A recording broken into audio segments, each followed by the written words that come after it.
तो बच्चों आज हम लोग number of integral points on the curve discuss करने वाले हैं। ये चैलेंजिंग क्वेश्चन है, ओलंपियाड में आ रखा है और आईआईटी में भी आने के चांसेस हैं। क्वेश्चन है number of integral points on this curve. Integral point का मतलब होता है कि कर्व पर जो पॉइंट x एंड y होगा वो दोनों इंटीजर हो। ठीक है, तो नंबर ऑफ इंटीग्रल पॉइंट के लिए आप सबसे पहले ये देखो कि क्या इस कर्व पर इंटीग्रल पॉइंट हो सकते हैं या नहीं। उसका तरीका क्या है देखने का, आप LHS को फैक्टराइज कर लें तो ये हो गया x minus y into x plus y equals to 2000 square. ठीक है, RHS को आप लिख सकते हो 2 पावर 8, प्राइम फैक्टर्स में एक्सप्रेस कर लो 2 पावर 8 इंटू 5 पावर 6। और 4 केस ले लो कि x इवन है एंड y भी इवन है, x ऑड है y भी ऑड है, x इवन है y ऑड है, x ऑड है एंड y इवन है। तो अगर x इवन है एंड y, फर्स्ट केस में देखो x even and y even है तो ये भी इवन होगा, ये भी इवन होगा, क्योंकि दो इवन नंबर का सम डिफरेंस इवन होता है। सेकंड केस में भी ऑड माइनस ऑड भी इवन होगा, ऑड प्लस ऑड भी इवन होगा। तो दो इवन नंबर का सम या डिफरेंस इवन ही होता है, दो ऑड नंबर का सम डिफरेंस भी इवन ही होता है। लेकिन थर्ड केस में और फोर्थ केस में पॉसिबल नहीं है, क्योंकि इवन प्लस ऑड या इवन माइनस ऑड ऑड होगा, ये भी ऑड होगा, ये भी ऑड, ये भी ऑड। तो LHS में दो ऑड नंबर का प्रोडक्ट है, तो दो ऑड का प्रोडक्ट कभी भी इवन नंबर नहीं हो सकता। RHS क्या है? इवन नंबर है। RHS एक इवन नंबर है, ठीक है, इवन नंबर है। तो फर्स्ट और सेकंड केस में देखते हैं कि x माइनस वाई भी इवन है एंड x प्लस वाई भी इवन है। तो मैं ये कह सकता हूं कि LHS is multiple of LHS is multiple of 4। LHS 4 का मल्टीपल है, क्योंकि ये भी इवन नंबर है और ये भी इवन नंबर है, तो दो इवन नंबर का प्रोडक्ट ऑब्वियस है कि 4 का मल्टीपल होगा। और आप ऑब्जर्व कीजिए RHS भी 4 का मल्टीपल है। इसका मतलब है कि इस कर्व पर हो सकते हैं कुछ इंटीग्रल पॉइंट, है ना। कंफर्मेशन नहीं है कि होगी ही इंटीग्रल पॉइंट, बट एक मैसेज है कि भाई हो सकता है इस पे इंटीग्रल पॉइंट हो। तो चलिए integral point, number of integral point ढूंढने के लिए हम क्या करेंगे, अब RHS को हमने प्राइम फैक्टर्स में एक्सप्रेस तो कर ही लिया है। अब क्या करते हैं, और हमने यहां पर ऑब्जर्व क्या किया कि x minus y and x plus y दोनों इवन है। सो दोनों इवन नंबर है ना, दोनों इवन ही होना चाहिए। x minus y into x plus y equals to 2 power 8 into 5 power 6। ठीक है, दोनों इवन है। तो ये क्वेश्चन क्या कह रहा है कि भाई इस नंबर को कितने तरीके से दो इवन नंबर के प्रोडक्ट में एक्सप्रेस कर सकते हैं, है ना। सवाल तो यही है ना कि RHS में जो एक नंबर है अपने पास, उसको हम कितने तरीके से दो इवन नंबर के प्रोडक्ट में एक्सप्रेस कर सकते हैं। तो मैं क्या सजेस्ट करता हूं ऐसे केस में कि पहले इन दोनों नंबर को इवन बना दो, उसके बाद आप उसे कोई भी नंबर अलॉट करोगे तो वो नंबर तो इवन ही होगा, है ना। तो हम लोग सबसे पहले x minus y and x plus y को इवन बना लेते हैं। तो क्या करेंगे, assign 1 to each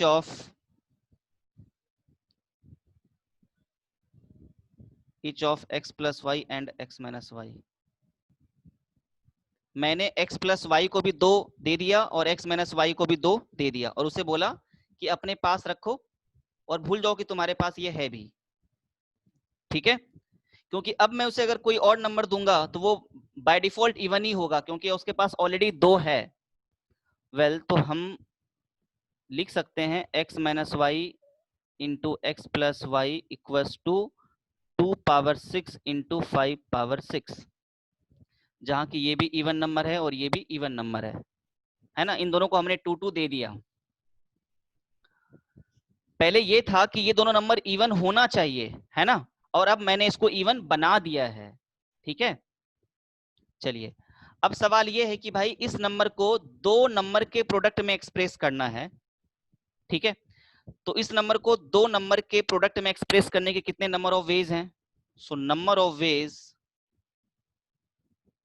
of ways to express 2 power 6 into 5 power 6 as a product of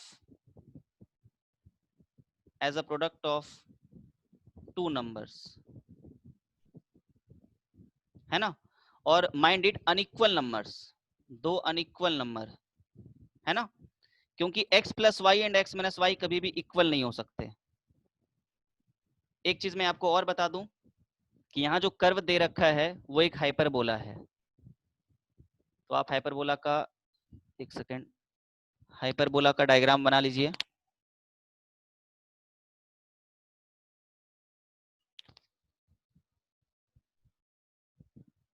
ये हो गया। तो मैं अभी ले रहा हूं केस की एक्स वाई दोनों पॉजिटिव है, यानी कि फर्स्ट क्वाड्रेंट में है हम लोग। तो फर्स्ट क्वाड्रेंट में कितना इंटीग्रल पॉइंट है कर्व पर वो फाइंड आउट कर लेते हैं, उसमें फिर 4 से मल्टीप्लाई कर लेंगे, है ना? और फिर ये भी चेक कर लेंगे कि वर्टेक्स इंटीग्रल पॉइंट है या नहीं है। ये जो वर्टेक्स आ रहा है आपका, ये इंटीग्रल पॉइंट है या नहीं है। तो एक्स वाई पॉजिटिव वाला केस पर ध्यान देते हैं। चलो, तो नंबर ऑफ वेज कितना हो जाएगा? 7 into 7 माइनस 1। अच्छा, 1 क्यों सेपरेट किया मैंने? 1 इसलिए सेपरेट किया क्योंकि दोनों नंबर कभी इक्वल नहीं हो सकते, है ना? x minus y and x plus y दोनों नंबर कभी इक्वल नहीं हो सकते। अपॉन 2 क्यों किया, उसका मैं लॉजिक एक्सप्लेन कर देता हूं। ये हो गया 49 माइनस 1, 48/2 24। ये अपॉन 2 क्यों किया है? क्योंकि इसमें जो 7 इंटू 7 माइनस 1 है, इसमें ये केस भी इन्वॉल्व हो चुका है कि जब मैं x प्लस वाई को 2 पावर 6 इंटू 5 पावर 4 ले रहा हूं और x माइनस वाई को ले रहा हूं मैं क्या, 5 स्क्वायर। ठीक है, ये पॉसिबल है ना कि मैं x प्लस वाई ये हो और x माइनस वाई ये हो। अच्छा, ये भी पॉसिबल है कि x minus y 2 power 6 into 5 power 4 हो और x plus y 2 power sorry x plus y 5 square हो, 5 स्क्वायर हो।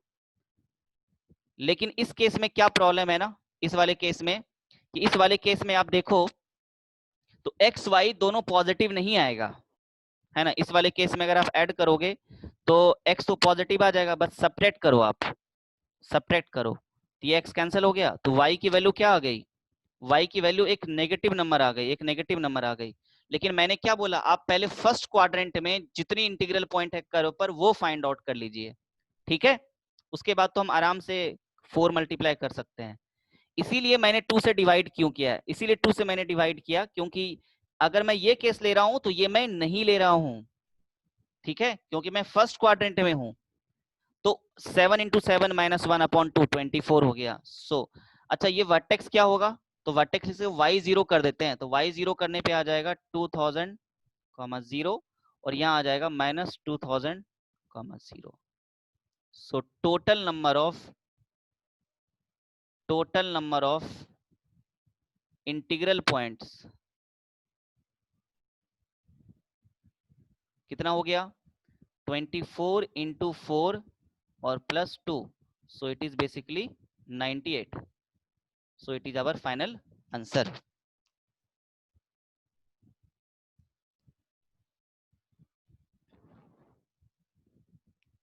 चलिए एक और क्वेश्चन करते हैं।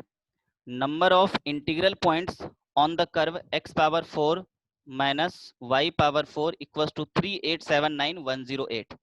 ये भी ओलंपियाड का पुराना क्वेश्चन है। तो जो पिछले क्वेश्चन में मैंने बताया कि पहले आप ये चेक करो कि क्या इस कर्व पर इंटीग्रल पॉइंट हो सकते हैं। पता चला कि हम इंटीग्रल पॉइंट ढूंढने की प्रोसेस कर रहे हैं और उस पर इंटीग्रल पॉइंट है ही नहीं। तो मैंने क्या बताया था, LHS को फैक्टराइज कर लो, तो ये हो जाएगा x minus y x plus y into x square plus Y square, और RHS हो गया 3879108। ऑल राइट, फिर क्या करेंगे, 4 केस ले लेंगे, x इवन y भी इवन, ये दोनों ऑड, फिर एक इवन एक ऑड, एक ऑड एक इवन, ठीक है ना? तो अगर मैं दोनों इवन लेता हूं तो एलएचएस में दोनों ये भी इवन होगा, ये भी इवन होगा, ये भी इवन होगा। दोनों ऑड लेता हूं तो भी x माइनस वाई इवन होगा, x प्लस वाई इवन होगा और x square plus Y square भी इवन होगा। अगर मैं एक एक इवन एक ऑड लेता हूं तो ऑड ऑड ऑड होगा, इस केस में भी ऑड ऑड ऑड होगा। ठीक है, और आरएचएस एक इवन नंबर है, तो ये तीन ऑड नंबर का प्रोडक्ट ऑड होगा, कभी इवन नहीं आ सकता। इससे ये पता चल गया कि x even y odd, x odd y even, ये केस तो पॉसिबल ही नहीं है, ये दोनों केस तो पॉसिबल है ही नहीं। तो इस केस में हम लोग ध्यान से देखते हैं, जब x माइनस वाई भी इवन है, x प्लस वाई भी इवन है, x square plus Y square भी इवन है, तो मैं ये कह सकता हूं कि 8 डिवाइड्स LHL। जो LHL में एक्सप्रेशन है, LHS में, LHL नहीं सॉरी, LHS में जो एक्सप्रेशन है उसको 8 डिवाइड करेगा, क्योंकि 3 इवन नंबर को मल्टीप्लाई करोगे तो 8 उसको पक्का डिवाइड करेगा। ठीक है, अब ध्यान से देखो, क्या 8 RHS को डिवाइड कर रहा है क्या? तो देखते हैं, 8 से डिविजिबिलिटी का रूल क्या है कि लास्ट के 3 नंबर्स 8 के मल्टीपल होने चाहिए। किसी भी नंबर के एंड के 3 डिजिट्स अगर 8 का मल्टीपल है तो वो नंबर डिविजिबल बाय 8 होगा। आप देखो ये नंबर 8 से डिविजिबल नहीं है ना, इसका मतलब यहां से हमने क्या देखा, but 8 does not divide, 8 does not divide RHS, 8 RHS को डिवाइड नहीं कर रहा है। इससे ये प्रूफ हो गया कि इस कर्व पर कोई भी इंटीग्रल पॉइंट नहीं है ना। ऐसा मैं इसलिए कह रहा हूं क्योंकि आप इस कर्व पर कोई भी 2 पॉइंट लोगे x एंड y, तो LHL का जो एक्सप्रेशन है, सॉरी LHS का जो एक्सप्रेशन है वो हमेशा 8 का ही मल्टीपल होगा। कोई ऐसा नंबर आएगा जो 8 का मल्टीपल है, बट RHS का जो नंबर है वो तो 8 का मल्टीपल है ही नहीं। इसका मतलब LHS एंड RHS कभी इक्वल हो ही नहीं सकते। इस केस में ये जानना जरूरी नहीं था कि ये कर्व कैसा होगा, नहीं होगा, उसकी ग्राफ कैसी होगी, इतना ही काफी था कि भाई दोनों साइड कभी इक्वल हो ही नहीं सकते हैं, है ना। तो बच्चों ऐसे सवालों में जब भी आपको इंटीग्रल पॉइंट फाइंड आउट करना हो रेक्टेंगुलर हाइपरबोला, हाइपरबोला या इस तरह के कर्व पर, तो आप पहले ये देख लो, फैक्टराइज कर लो और फिर ये देखो क्या इस पर इंटीग्रल पॉइंट पॉसिबल है ना। अगर पॉसिबल है तो हम ढूंढेंगे, अदरवाइज कह देंगे नो इंटीग्रल पॉइंट। आंसर मेरा क्या हो जाएगा, इस कर्व पर कोई भी इंटीग्रल पॉइंट नहीं है, इस कर्व पर कोई भी इंटीग्रल पॉइंट नहीं है। All right, hope you got it.